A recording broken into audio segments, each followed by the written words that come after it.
রাঙামাটির সাজেকে অগ্নিকাণ্ডের পরবর্তী পরিস্থিতি নিয়ে আরও জানাতে আমাদের সাথে যুক্ত হচ্ছেন সহকর্মী সমীর মল্লিক। সমীর, ক্ষয়ক্ষতির পরিমাণ জানা গেছে কিনা এবং আসলে সঠিক কী কারণে আগুনটা লেগেছে সে ব্যাপারে কিছু বলেছে কিনা প্রশাসন?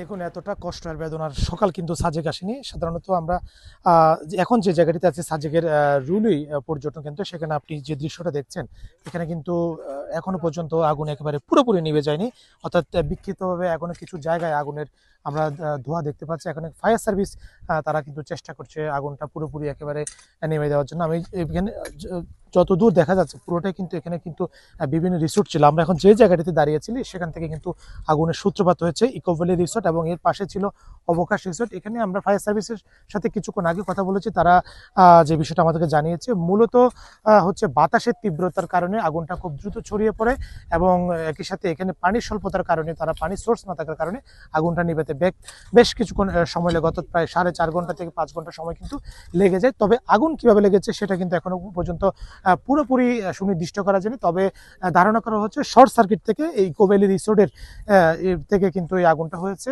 সেখানে আমরা একটা ভিডিও সামাজিক যোগাযোগ মাধ্যমে দেখেছি, অর্থাৎ সেই রিসোর্টের দোতলা থেকে কিন্তু প্রথমে আগুনটা একটি কক্ষ থেকে আগুনটা সূত্রপাত হয়েছে এবং এখানে যারা স্থানীয়রা রয়েছে তারা বলছে শর্ট সার্কিট থেকে এটি লাগতে পারে। তবে এটি কোনো নাশকতা রয়েছে কিনা সেটা কিন্তু স্থানীয়ভাবে একটি তদন্ত কমিটি করা হয়েছে জেলা প্রশাসনের পক্ষ থেকে।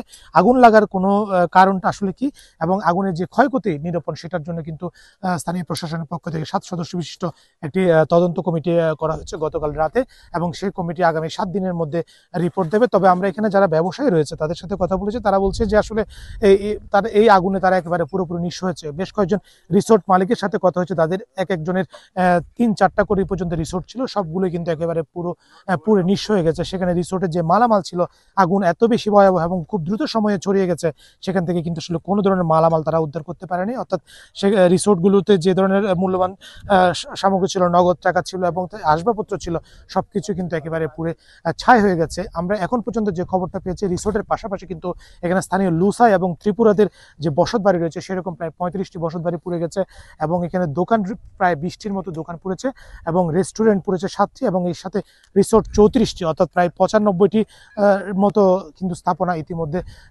যে তালিকা হয়েছে সেটি কিন্তু আমরা ফায়ার সার্ভিস আমাদেরকে জানিয়েছে। তবে এখন পর্যন্ত কত টাকার ক্ষয়ক্ষতি হয়েছে সেটা কিন্তু ফায়ার সার্ভিসের পক্ষ থেকে এখনো তারা বলছে যে ক্ষতি নিরূপণ করা আসলে খুব কঠিন, এটা সময় সাপেক্ষ ব্যাপার এবং সেটি হয়তো পরবর্তী জানানো হয়েছে। তবে রিসোর্ট মালিক সমিতির পক্ষ থেকে জানানো হয়েছে এখন পর্যন্ত যে সমস্ত রিসোর্টগুলো পুড়েছে সেগুলোর প্রায় আর্থিক ক্ষতি প্রায় 30 কোটি টাকার বেশি, 35 কোটি টাকার বেশি। তবে এখন পর্যন্ত আমরা যে বিষয়টি দেখছি সাজেকে এখানে যারা রিসোর্ট মালিকদের পাশাপাশি কিন্তু যারা স্থানীয় বাসিন্দা রয়েছে তারা কিন্তু একেবারে নিঃস্ব হয়ে গেছে এবং তারা কিভাবে ঘুরে দাঁড়াবে সেই বিষয় নিয়ে তারা খুবই দুশ্চিন্তায়। এই ছিল আসলে মূলত সাজেকের রুলিপাড়া থেকে আগুন লাগার সবশেষ খবর। রাঙামাটির সাজেকে অগ্নিকাণ্ডের পরবর্তী পরিস্থিতি নিয়ে জানাচ্ছিলেন সহকর্মী সমীর মল্লিক।